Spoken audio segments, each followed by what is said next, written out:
മാലമറി excise check പോസ്റ്റിൽ നടത്തിയ പരിശോധനയിൽ രേഖകളില്ലാതെ കടത്താൻ ശ്രമിച്ച 62,67,800 രൂപ പിടികൂടി.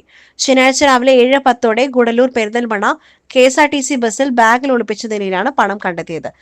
സംഭവവുമായി ബന്ധപ്പെട്ട് കോയമ്പത്തൂർ സെൽവപുരം സ്വദേശി നാഗരാജനെ എക്സൈസ് സംഘം കസ്റ്റഡിയിലെടുത്തു.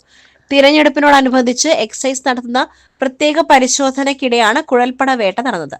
500 രൂപയുടെ 125 കെട്ടുകളും 200 രൂപയുടെ 89 നോട്ടുകളുമാണ് ഇയാളുടെ പക്കലുണ്ടായിരുന്നത്. ഇന്ന് രാവിലെ 7:10 മണിക്ക് ഗുഡല്ലൂർ പെരിന്തൽമണ്ണ റോഡിൽ ഓടുന്ന KSRTC ബസ് പരിശോധിക്കുകയും തുടർന്ന് ബസ്സിൽ ഒരാൾ ഞങ്ങളുടെ പരിശോധന കണ്ടപ്പോൾ സംശയകരമായിട്ട് പെരുമാറുകയും ചെയ്യുകയും ഭയപ്പെടുകയും ചെയ്തിട്ടുള്ളതാണ്. അപ്പം ആ സമയം തന്നെ ഞാനും പാർട്ടിയും എൻ്റെ ബാഗ് തുറന്ന് പരിശോധിക്കുകയും ബാഗ് തുറന്ന് പരിശോധിച്ചിലായതിൽ ഒരു 500 രൂപയുടെ ഡിനോമിനേഷൻ വരുന്ന 50,000-ൻ്റെ 125ഓളം കെട്ടുകളും അതുപോലെ തന്നെ 200-ൻ്റെ 89 നോട്ടുകളും ആകെ 6,62,67,800 രൂപയും ആണ് ഇതിന്ന് കണ്ടെടുത്തത്. സ്വദേശിയാണ്, കോയമ്പത്തൂരിൽ ഇയാൾ വരുന്നതാണ്.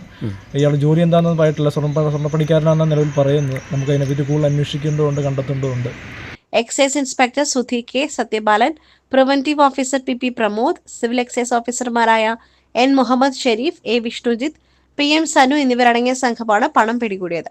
തുടർ നടപടികൾക്കായി പണം എൻഫോഴ്സ്മെന്റ് വിഭാഗത്തിന് കൈമാറുമെന്ന് അധികൃതർ അറിയിച്ചു. SS Gold, Pure Gold.